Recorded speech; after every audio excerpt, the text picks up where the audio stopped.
रात के अंधेरे में भोजपुर एसपी भरत तिवारी के घर पहुंचे। अंदर का नजारा देख आप भी हैरान रह जाएंगे।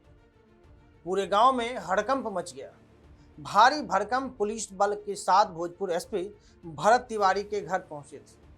आखिर क्या हुआ भरत तिवारी के घर के अंदर, हम आपको पूरी जानकारी दिखाएंगे और यह भी बताएंगे कि वहां क्या बातचीत हुई। लेकिन उससे पहले स्वागत है आप सभी का राष्ट्रवाणी पर और मैं हूं आपके साथ सुन। भोजपुर के शाहपुर बेलौटी गांव में भरत तिवारी के इनकाउंटर मामले को लेकर एक तरफ जहां महापंचायत का आयोजन किया गया था बीते दिन, वहीं दूसरी तरफ आधी रात को भोजपुर एसपी राज भरत तिवारी के घर पहुंचे। उनके साथ बड़ी संख्या में पुलिसकर्मी और फिर अधिकारी भी मौजूद थे।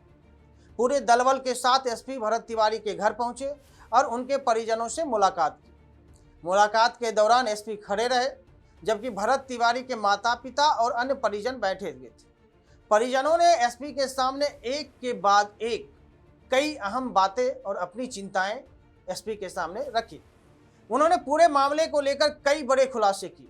एसपी ने भी परिजनों को भरोसा दिलाया कि उनकी बातों को गंभीरता से सुना जाएगा और मामले में उचित कार्रवाई की जाएगी।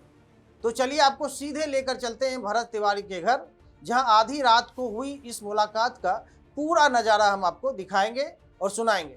आखिर अंदर क्या बातचीत हुई और क्या कुछ हुआ भरत तिवारी के घर। कुछ नहीं बोले आपको। हम लोग सच में सर कुछ नहीं बोलते। कुछ नहीं बोलते। उस टाइम कुछ नहीं बोलते। अब ठीक है, जो हुआ अब हम लोग का ही मांग है, जो भी कीजिए आप लोग सब जांच करके। हम विश्वास दिला रहे हैं, जो आप लोग का बयान जो है जो भी है सब बिंदु पे एक बिंदु पे यहाँ पे की गाड़ी ले गया, गाड़ी ले गया, थाना पे ले गया, इलाज पहले नहीं किया, पहले थाना पे ले गया, उस बिंदु पे भी जी गाड़ी हमने एजावत किया बिना नंबर के। जी इसमें नंबर प्लेट नहीं है। उस पे नंबर प्लेट नहीं है। कभी भी रात में आ रहा है, रुक रहा है, मतलब सामने भी आता है, दिन भर में नहीं नहीं, ये नहीं समझ में आ रहा है। वहीं इस मामले को लेकर भरत तिवारी के भाई का भी बयान आया है।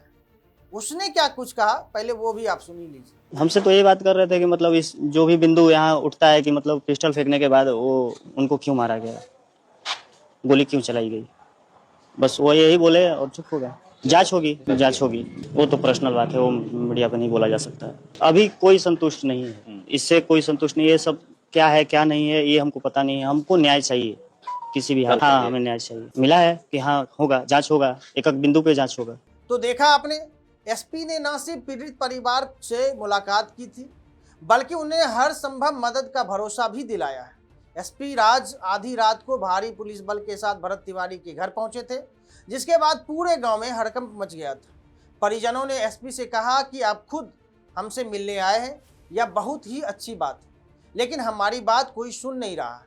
परिजनों ने न सिर्फ एक गाड़ी का भी जिक्र किया और बताया कि बार बार एक गाड़ी उनके घर के बाहर आकर खड़ी होती है, लेकिन उस गाड़ी पर कोई नंबर प्लेट नहीं लगी होती है। अब देखना होगा कि एसपी ने परिजनों की पूरी बात सुनने के बाद क्या कदम उठाते हैं। उन्होंने परिवार को हर संभव मदद और फिर निष्पक्ष कार्रवाई का भरोसा दिलाया है। वहीं परिजनों की तरफ से विष्णु ने एक और गंभीर आरोप लगाया।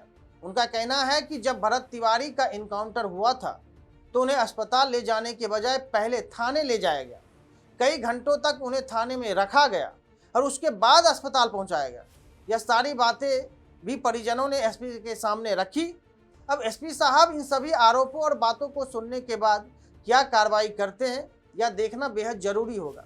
भरत तिवारी मामले में लगातार नए खुलासे सामने आ रहे हैं। कल भरत तिवारी के गांव में जो महापंचायत हुई थी, वहां भी कई तरह के फैसले निकल के आए। उसके बाद गांव में कई बार अहम बातें भी बताई। लोगों का कहना है कि जो स्थानीय तौर पर लोग हैं वहां के, उनका कहना है कि भरत तिवारी बेहद मिलनसार स्वभाव के व्यक्ति थे, लोगों की हमेशा मदद किया करते थे और सिस्टम के खिलाफ भी अपनी आवाज़ें हमेशा बुलंद किया करते थे। ग्रामीणों का ये भी कहना है कि यही आवाज़ उनके लिए परेशानी का कारण बन गई। भरत तिवारी के लिए अब हर कोई इंसाफ की लड़ाई लड़ने के लिए तैयार है। वहीं भरत तिवारी के भाई ने भी 7 दिनों का अल्टीमेटम प्रशासन को, सरकार को दिया है। उन्होंने कहा है कि अगर 7 दिनों के अंदर भरत तिवारी को इंसाफ नहीं मिला तो वह खुद इस लड़ाई में आगे बढ़ाएंगे।